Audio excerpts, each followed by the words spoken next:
It's Thursday, which means it's time for Worthy Ones, the video series where each and every week I share with you my thoughts on the newest #1 issues that I read for the current comic book week and deem them worthy or not worthy. Guys, I'm Mike Spider Slayer. Welcome back to Comic Book Corner 2.0. If you love daily comic book content, if you love me helping you make decisions on what comic books to buy, you came to the right place. So before we get started, guys, I just gotta give a quick shout out to Sidekick because I think this could protect your comic book collection. What happens when you start a new box with too much empty space? Your books slide, they slouch, they flop, they bend, they crease, and now your books are ruined. But what's the solution? Well, pick up a Sidekick today. Be the hero of your comic collection. The Sidekick fits firmly in your short box to keep those comics upright and prevent them from falling. So guys, check out Sidekick today. There is a link in my description box below. This product is made in the USA. It offers free shipping, and if you use my promo code Slayer15, you'll also get 15% off. And also, if that is not good enough, guys, when you make a purchase for Sidekick, there is a portion of the proceeds go to Comic Book for Kids. So they are a proud partner of that charity. So guys, what are you waiting for? Check out Sidekick to protect your comic book collection. Dutch issue 1. This is the 32-page comic for $4. Writer Joe Casey and the penciler is Simon Gain. The artwork in this comic is okay. It didn't blow me out of the water for a book or for a character that's made out of cybernetics and does battling against more cybernetic creatures. I would expect a little bit more detailed style of artwork. This particular character by the name of Dutch, Jake Holland, is a character from the 90s, and he's been called up once again to go into battle. And, you know, a lot of his former teammates don't really welcome him back maybe the way that they should or he expected. And you get a lot of mission briefings and stuff like that. A lot of talking head stuff, but this book was just a bore fest, and for me, this book was not worthy. This is a book where it was like, man, I wanted to really be blown away after the first issue here. I would have expected a little bit more action instead of so much like mission briefing. I guess maybe this character was from the 90s in the past, but I didn't read that book, so for me as a new reader here, I just thought this was just really boring. Now, I can see this improving as time goes along, as you get to see, again, action at the end of this book as these cybernetic creatures are fighting him and he's falling from the actual building that he's staying at. And when you see the second cover, the issue of the second cover here, it looked kind of cool as well. But still, I feel like for a first issue, it really has to, like, capture the attention of the reader, and I think maybe they were trying too hard to get you familiar with the story and you know, the history of the character and all this other stuff. It's just boring. So at the end of the day, for me, this was a D. This was nothing special here. The character was bland. The storytelling was bland. Even the action was bland. It wasn't there until like the last 2 pages. Scarlet Witch and Quicksilver issue 1, a 40-page comic for $5, written by Steve Orlando, and the art is done by Lorenzo Tametta. So the artwork is actually pretty good in this comic. I like the colors. They're bright and vibrant. The characters have some pretty cool facial expressions. There's some good fight scenes in this comic as well. There's this one pinup page right here that probably showcases the entire comic. So I like that aspect of it. But I did feel that this comic was a little bit too long. Probably would have been fine if it was like 32 pages, because what this comic is that Wanda gets a box with a letter inside of it, and she reads this particular letter, and she doesn't like what she reads, and so what she does is she hides it. She actually burns it from her brother, and she doesn't show him what the letter said. And what happens is this drives a wedge between the two characters after they've been recently reunited. Now, this is coming off the heels, I guess, off of the previous volume of Scarlet Witch. So if you like that series, go ahead and check that out. But you get to see an argument that happens. And I felt like that argument went on a little bit too long in this comic book. And we get to see her frustrations. And she's talking with Darcy and all this other stuff like that. And then you get another part where Quicksilver's just running. And he's just like, oh, I can't believe it. He's like loathing over the whole situation. And he's pissed off. And finally, there's no action that happens until the kind of like towards the end of this comic, where we see Quicksilver kind of get depowered and levitated. Then we see the wizard that's involved doing battle against Wanda, Quicksilver, and then all of a sudden you get to see like this flood that happens at the end. For me, this book is not working. This is something that I will not be interested going forward. If you are a Quicksilver fan, if you're a Scarlet Witch fan, I think you're going to want to continue this to see what was inside that box. What did that letter reveal, right? I think that's kind of the catch here, the cliffhanger. But for me, I really couldn't care all that much because I'm just not a diehard fan of these particular characters. And again, it just took too long to get to where it needed to go. This is a book that really could have just ended after a standard issue and not charge $5 for the reader here. So I'm very curious to hear what you guys saw of this particular comic book. Are you going to be continuing it? Are you going to be dropping it? At the end of the day, it was a horrible story. I'm going to give it a C. It was just average for me. Great artwork, but yeah, I'll pass.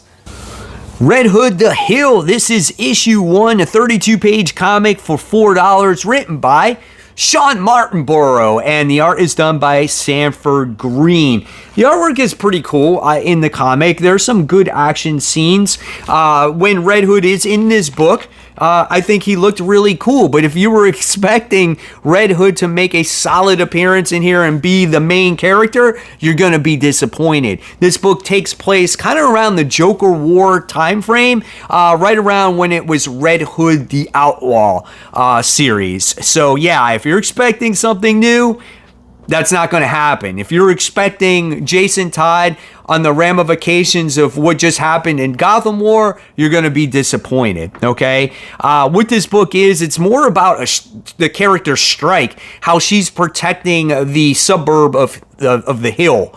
And Jason Todd just basically makes his appearance here. You get to see other characters. Just nothing special. It was really boring in many, many ways. There's just so much...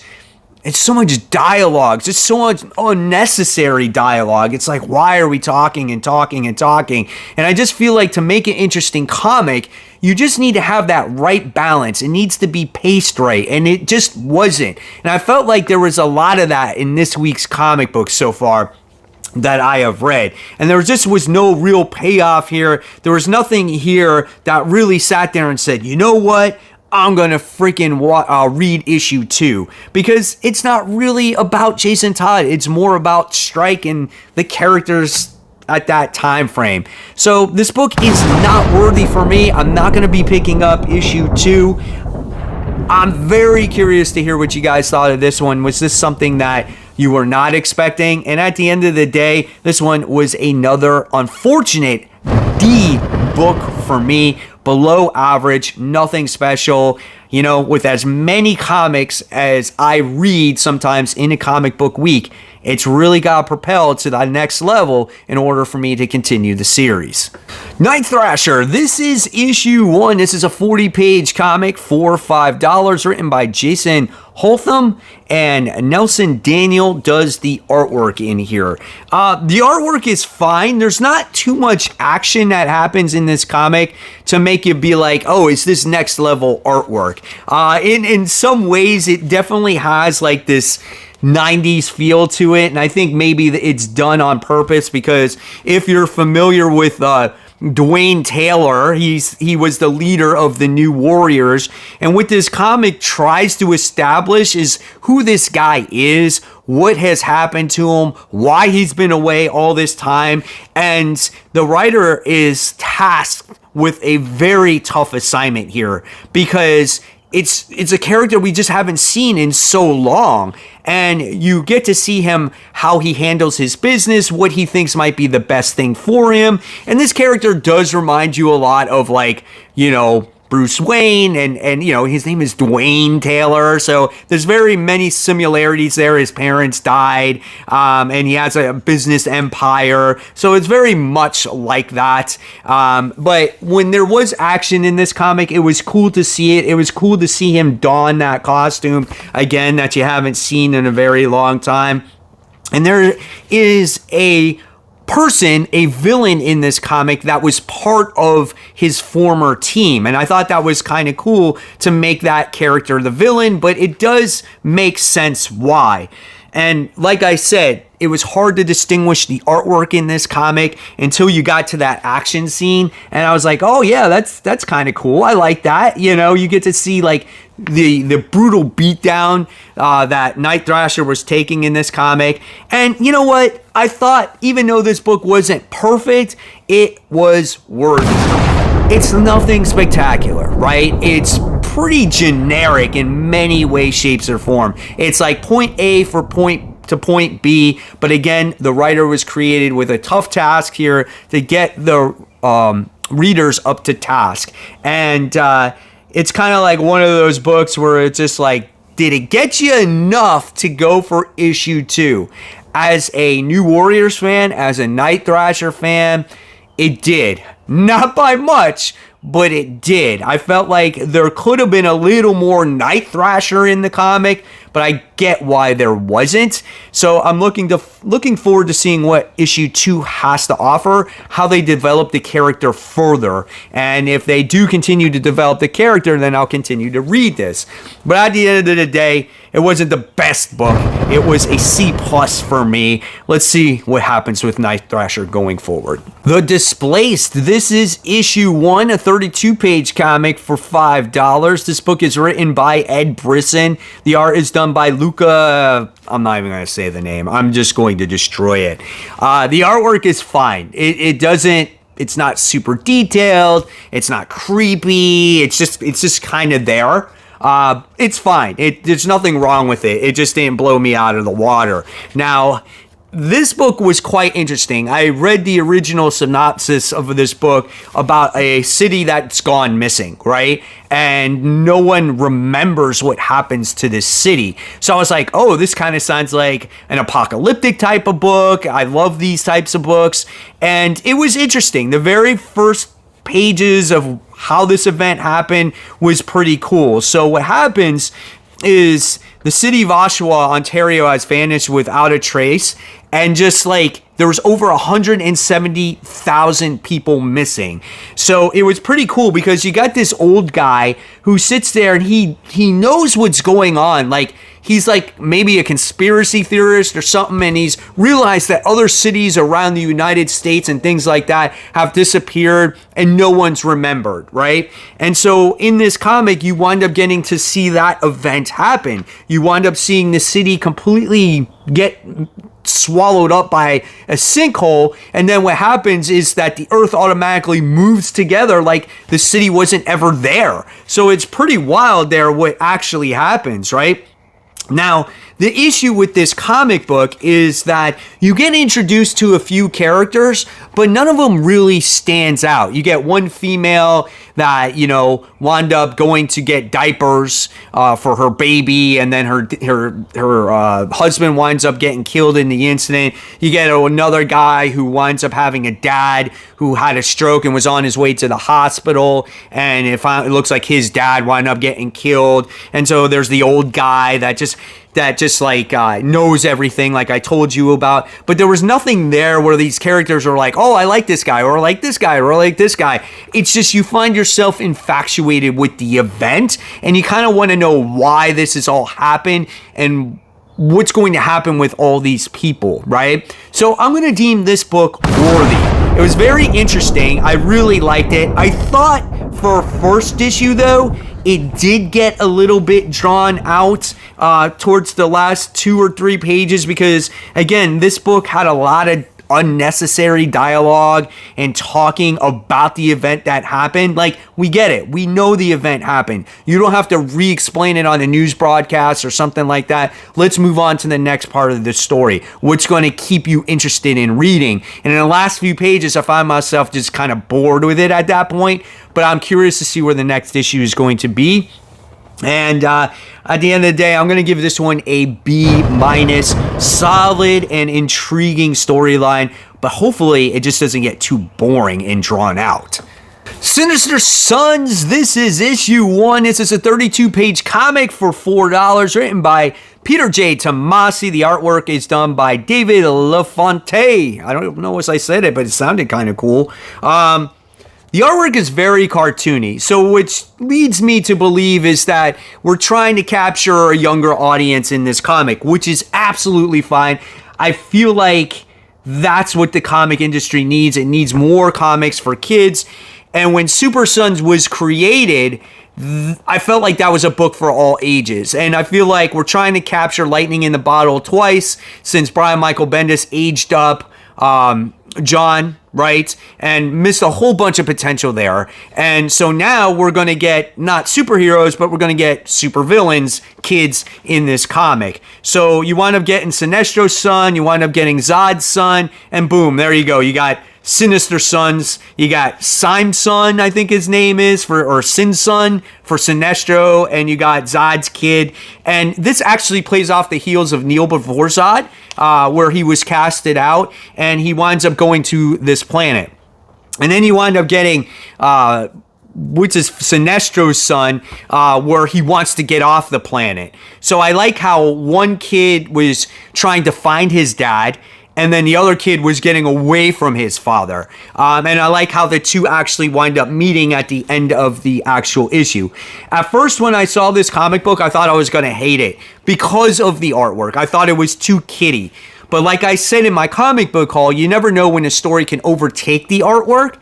And so I liked the story. I thought it was kind of fun. I thought, again, it was great for all ages. And I like how at the end of the day, how Zod's kid winds up going to this planet. He declares it like his planet, like he's going to rule it. But then you get Sinestro's kid who's trying to get off the planet. He steals Zod's ship, and he's like, get out of the cockpit. This is my thing. And then they wind up meeting face to face with each other for the first time. So I'm going to deem this book worthy. Was it the greatest book I've ever read? No. Was it the most original book I ever read? No, because we read Super Sons, and this is just an opposite thing from it, right? But it was good, and it got better instead of worse as I read it. And I feel like it does definitely warrant an issue 2 to see if I will like it, or is it just going to get old for me? So I guess at the end of the day, it wasn't the best. It wasn't the best new issue 1 comic book week to begin with. But I'm going to give this one a B- as well. Entertaining for older audiences, and I think it's entertaining for the young kids as well. So there you have it, webheads. There are the new number 1s I read for the week. If you have any recommendation of new number 1s that I should read, put it in the comments below. And if you love my content, there's more right here for you to click on. This is my newest comic book day haul, where I show you everything I picked up for the current comic book week. Stay tuned for Monday for After the Pull, where I show you the rest of the comics I read. And as always, guys, support those local comic shops. Keep buying, keep collecting, but always remember to read the comics so we can have a discussion right here. Guys, thank you so much. Thanks for watching.